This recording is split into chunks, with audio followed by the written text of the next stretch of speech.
Hello everybody, it's Ellie Diecast and we're back. We're gonna have some fun with the green screen in this one and take a look at some of the cars that I found over the last, I guess, couple weeks. And these came from some various purchases. Most of these are in real good shape at this point. And we'll start out looking at these Corvette convertibles. Yeah, some real nice ones here. This purple one from 95 is probably my favorite of the group. There for a while they were really putting that Hot Wheels logo a lot on the windshield. You don't see that too often much more. It's like a metal flake purple. This yellow one here from 95. It was from the Chevy 5-pack. Again, there's that Hot Wheels logo on the window. A lot of the variations on these cars from this time period have to do with those logos on the windshield or not there or being there. This football version was from the Sports 5-pack or Sports Cars 5-pack, something like that. It was from 96, 7-spoke version. I don't know about the football in that one, but if I had a Corvette, I'm not sure I'd do that. This one was from the Spy Print series. That's 97. All of these are basically from the same time period. I'm not sure what that's saying there on the front, but I'm not a spy, so we won't know. There you go. Confidential. Can't be too confidential if it's on the back of a car. This green one, this is from the Toured Island. It was from the Tropicool 5-pack. Exclusive to the 5-pack, I think. It might have been in some variety packs or multi-packs, but Toured Island. And last of this is this bonus car. This was from 98, and this was the mail-in car for that year. In the late 90s and maybe into the 2000s, I don't remember when it ended, there would be a series of cars that you could mail in for. And there was usually between, 4 or more cars. And when they started, they all had the same type of design. They all kind of fit in a series. And then it got kind of random as it continued on. It was kind of like pre-Redline Club type stuff that Mattel would do. So that's the bonus car. Okay, I'm going to go ahead and clear these out and we'll take a look at the next group here in a second. Okay, we're back. We've got some new cars. You know, we should park these in the parking spots. That's what we really should do here. I mean, we have parking spots for a reason, right? So we've got two Shelby Cobras here. This one is a popular car. We see a lot of them. We have a few. I actually have one on a blue card here too.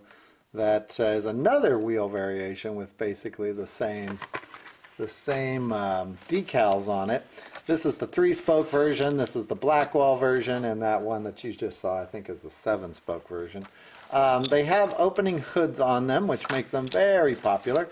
All metal cars, metal bodies, you know, some painted, not painted. There were a lot of these that came out in a short period of time. Really cool car, and both of these are just in fantastic condition. I should mention most of these cars I got from a collector's set. They were selling them, and I actually got them through kind of a second party. We'll drive those guys off. A second party, so I don't really quite know the story behind them. Here's some T-Birds, just 2 of them. Again, there was a lot of this particular casting put out around this time. I don't remember the years on these, to tell you the truth. This one might have been, was this the Pinstripe series? This might have been the Pinstripe series T-Bird. I know there was one, I just don't remember what it looks like. Yeah, very cool looking cars. We'll park these guys over here. I'll just park them out of the way. We've got a Thunderbolt. And we'll get kind of a close-up because there's a lot going on this car.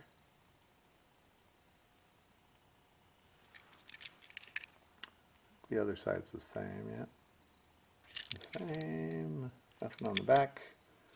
Red interior, clear windshield. Very nice. Nice car. This one is the first edition, and it is from 2002 or 2000. I forget when it came out, but early 2000. We'll park this guy over here. We've also got a Ford GT. Is this an XI? Yeah. Ford GT XI. This one did not come out that long ago. I think this was 2011 or so. It's got a something interesting about the body. It's got a plastic body on it, but I don't know if it shows up. The paint looks really odd on it. So I don't know if that's molded in plastic or molded in black plastic or not. I'm not sure what's going on with that guy. It looks painted. The details kind of look melted a little bit. But pretty slick gold interior on that one. Okay, I'll be right back. We'll take a look at another round. Alright, we're back for our last round. We've got a few more cars parked here in Main Street. Mostly Corvettes, but a few different ones like this guy, this little Myers Makes. A little dune buggy. Maybe somebody can remind me. There was a TV show when I was a kid, so this goes back to maybe the early 70s, that had a talking dune buggy like this. There was a Hanna-Barbera one, and then a Sid and Marty Krofft one. It's the Sid and Marty Krofft show. I cannot remember the name of it, so every time I see this, I remember that one. Some neat little decal work. This one's been played with. You can see it's been going through some dune buggying.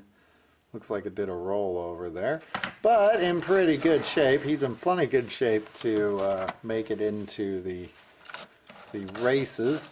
We've got ourselves a Copo Camaro. There's the bottom. I think that's a 68. I'm looking through the viewfinder. And this one's not that old. I want to say it's from 2012, 2011, something like that.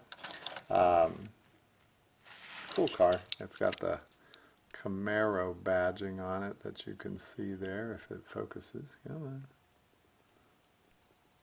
There we go. Got this camera for its close-ups. Let's look at that thing close up. There you go. I'm going to get these cameras for the close-up. We might as well use them.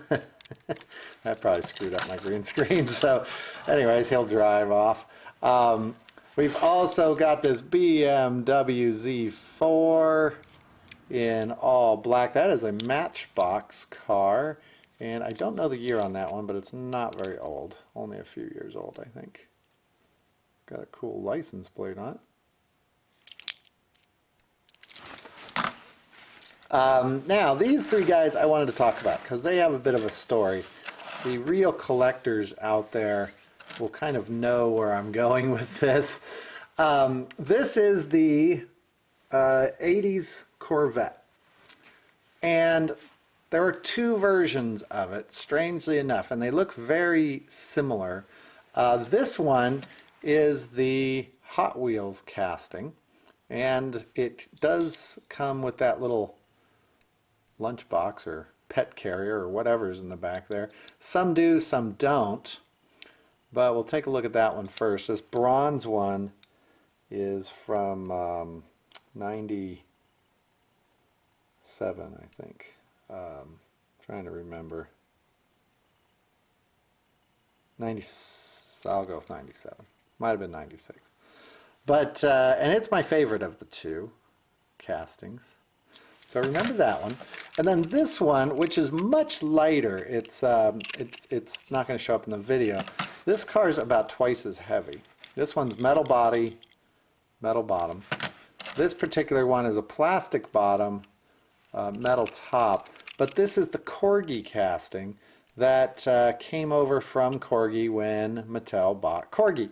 And Mattel owned Corgi for a short period of time. It wasn't very long. but they introduced quite a few castings from the Corgi line into the Hot Wheels line, and many of those castings were the same cars that Hot Wheels already had. So it makes it very confusing. It does have the opening hood, which makes this one a favorite of a lot of people. I like the look of the other one a little bit better. And here's a white version, and again, this is the Corgi version. And you can tell if I put these up, here's how I tell the difference. The Corgi version, at first glance, kind of has some rounded areas in the back. It looks kind of like a bathtub back there, where this one's much more modeled. It does have a line going down the middle of the roof, and you can see the trunks look different. Trunk hoods look quite a bit different. But basically the same car. Pretty cool. The Corgi castings do have taillights because that's part of the interior mold piece, where Hot Wheels, oh, I was going to say doesn't, but what is that? In the light out here, I can't tell. The Hot Wheels version, I didn't notice that. The Hot Wheels version has just round holes, and then what you're seeing is the back of the gray interior in there. That's kind of interesting. I was about to say that of course they didn't paint the taillights because they're Hot Wheels, but they sort of did. So lastly, we've got some Corvettes here. The 97 Corvette. So the green one here is first edition. This guy, we've seen quite a few of these come through in this green, and they're all trashed. This one's in real good shape. And then we've got this red, white, and blue guy. He was from the Flying Flags 5-pack. He's a popular one because of the red, white, and blue. And it's not overdone, which is kind of nice. It doesn't have like George Washington or something on the side of it. We can take a look at that decal work there. These are played with a little bit, but well, those two are in good shape. This one is the Matchbox version, and I threw this guy in so that we could take a look at the difference between Hot Wheels and the Matchbox cars. Same car, and you'll see that they, even though the same car, they've made some design choices on them that are a little bit different. The Matchbox one is shorter, for one thing.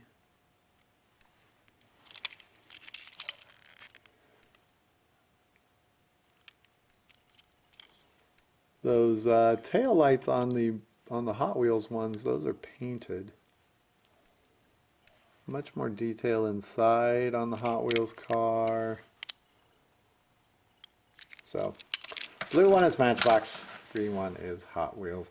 So that's going to do it for this video. I hope you enjoyed driving downtown here. I like this little diorama because it's really light and easy to deal with. It also is easy to do the green screen on it because it has a big old border around it. So thanks for watching, everybody. I will see you in the next one. Bye-bye.